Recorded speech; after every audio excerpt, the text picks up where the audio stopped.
So we'll move on to the third talk for the session today. It is nose in colorectal surgery, which is a natural orifice specimen extraction. So we are moving from multiple ports to a single port, and now we're trying to avoid scars on the abdomen. So specimen extraction through the abdomen gives us a scar. So we are trying to go into extracting the specimen from the natural orifices. So we have Dr. Prakash Kurumboor, who will be talking about this very interesting topic. Good morning, and let me thank IASG and the executive for giving me this opportunity. This again is not a very commonly performed type of procedure, but there are some situations where it can naturally come, like in an ultra-low anterior section where you want to, if it's not a bulky specimen, when you want to bring down the specimen through the anus and do a coloanal anastomosis, that's a perfect situation for natural orifice specimen extraction. And there are some situations where, say, suppose young female patients with a solid small tumor like a gist or something, if they want to avoid incisions, these are certain situations where it could be potentially advantageous. Here, the advantages are mainly on the cosmetic side, otherwise there is no advantage at all. And maybe you can argue that there is less pain and less wound-related complications in incision hernias in the future. So these are procedures or innovations which are to be applied in very selective situations where if you and the patient think that there is an advantage in doing so, it's not a procedure to be done routinely. So, as a definition, it's a opening in the hollow viscous which already communicates outside world, like vagina or anus for removal of the specimen. So, as I said, the advantage is mainly cosmetic, and there's a potential benefit for obese patient because if you want to make an incision and bring out the specimen, it's a task, and incisional hernias are also more in those patients. And as I said, in solid specimen extraction, there is a value for that. And you can see that there are comparable results published. This is in 2022 publication, saying that there is an advantage in faster recovery, early pain relief, which in larger series only where they could demonstrate. But in an odd case, if you ask, there is no much advantage in that. The most natural specimen extraction is through the TATME approach, which again now is not a very popular operation because of controversies in local recurrence. So that you can call it as a procedure where there is transanal specimen extraction. And these are the steps to do so. And we will just go through some procedures which like an ultra-low anterior sectional coloanal anastomosis. So this is a low anorectal cancer after neoadjuvant therapy. And if you notice that if you can mobilize very low and go to the intrasphincteric plane, you can go up to the pelvic floor and mobilize it fully. Sorry. So for these procedures, we'll have to mobilize it thoroughly up to the pelvic floor. Otherwise, when you make an incision in the intrasphincteric dentate plane, the mobilization has to be really low to the pelvic floor. Here, the dissection is going in between the internal sphincter and the rectal wall. You can see that this is the pelvic floor muscles, and you are making a plane close to the rectum all around. You can see there's a clear plane between the internal sphincter. So we are aiming for an intrasphincteric partial resection and then do a specimen extraction. So on either side, you go really low to the pelvic floor and go to the intrasphincteric plane from above. So this is again to be done in a patient who has responded very well, relatively early tumor, and you can see the interdigitatory fiber between the sphincter muscles and the rectal wall, and you can make some blunt plane also in between to get the specimen resection. Then you go down to the perineum and make the incision endoanally and bring down the specimen through the anal route.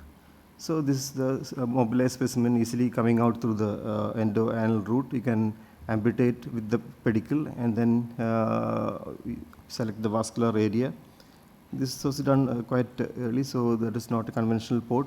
We have used the stitches and rubber bands to get the retraction, and then you can do a hand-sewn anastomosis, avoiding totally the specimen extraction wound. And this is how it looks like with the retracting ports which are commercially available now. We can make a better retraction and better hands-on anastomosis. And nose options in robotic surgery is another important area where you can totally avoid, because if you make an incision in the very low rectum or mid rectum, to make a pursing and to make a stapling is very difficult. So in robotic, that part is taken care by the robotic instruments. So this is a video, not mine. It's my colleague Dr. Sudhir's video, so I acknowledge for him. So this is a rectosigmoid tumor. So what is done is distal specimen extraction. Specimen has been divided distal to the tumor with a safe margin, and the rectum, probably the rectosigmoid rectum is being opened up, and an instrument is brought down from below, and you can resect and remove the specimen per rectally, the middle. Then you can inspect the rectum, inspect the vascularity with the firefly available with the robotic, and make sure that your distal rectal stump is healthy. And then do a pursing under robotic vision, which is not a very difficult task. So you can do a pursing and then bring the colon together and suture it up and do a side to end type of anastomosis. So these are areas where if you really want to avoid specimen extraction, we can do this with the help of robotic instruments. In these patients, probably you will not be doing a stoma as well, so there is no specimen extraction wound, only the few robotic ports will be available. You can see that a convincingly good anastomosis can be performed with robotic instruments, and this is as good as open hands-on anastomosis, so this can be performed. So if the platform is available and the skill set and your planning is good, you can do a nose type of operation in such situation.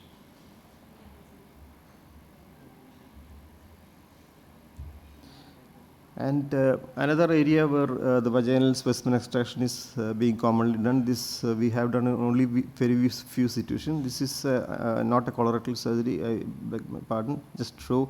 This is a patient with a large liver hemangioma where we have resected the specimen, and it was an exophytic type of hemangioma. You can see that around 7-8 centimeter type hemangioma, which is being bagged. And you make an incision on the, you distend the vagina posterior wall and make an incision. This again is a very old video. So you can make an incision on the posterior upper fornix. This is done on patient demand to avoid an incision, young patient.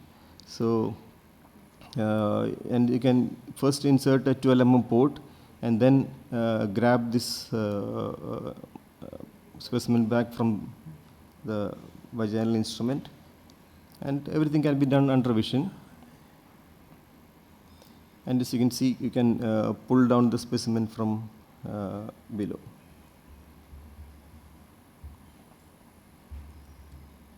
And this is the final appearance. The surgeon goes from below and uses a vaginal speculum and brings down the same specimen.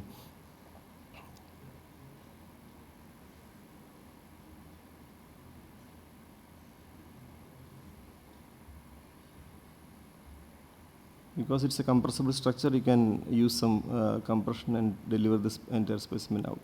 So it's a sizable specimen which comes out, and then you can under vision repair the opening. So these are a few areas where nodes could be of use. I won't recommend for routine use. There are certain clinical situations where it provides some advantage, where certain situations where it comes naturally, like an colonial anastomosis, where this technique can be employed for a better cosmetic and painless post-operative recovery. Thank you. Yeah, I enjoyed your presentation. We did our first embryological notes. Vaginal extraction is known as embryological notes. We routinely do it in consenting post-menopausal ladies. And first one was on 5th November 2015 for robotic Whipples with nose extraction through vagina. and it was published in Indian Journal of Surgery in 2015 or 16. My only reservation about transcranial extraction is that we should bag the specimens. They should not touch the lumen. We can pass a sheet, we normally pass a camera sheet and pull the specimen through that. To avoid the contamination. Yeah, That's a good to suggestion. avoid any Thank you. contact with the normal tissue, because mostly these are surgeries being done for malignancies. Correct. And in a consenting post-menopausal lady, vaginal extraction is very simple and desirable for many things. We have done 2 patients, cholecystectomy also, they wanted only 5 millimeter port. So we said we'll extract the gallbladder from there, and they agreed to it. But I'm not recommending that. I'm saying in consenting post-menopausal ladies, it is a very good option to minimize parietal morbidity. I don't know. V notes is something. V notes is something which is coming up. It's vaginal notes. I think applied medicals are the one who are propagating that. And we all know what vaginal hysterectomy was. It was natural extraction of uterus through vagina. But V notes is again something, they have built a platform like you have gel point path, they have a V point path now. And a lot of these surgeries, especially gynae surgeries, are being done through that. So that is one thing. And the other thing is oral extraction of specimens. If you see now with this endoscopic surgery coming up, a lot of these leiomyomers, even gastric cysts, people are doing endoscopic resection and extracting through the mouth. So that is another natural orifice extraction of specimens. Thank you.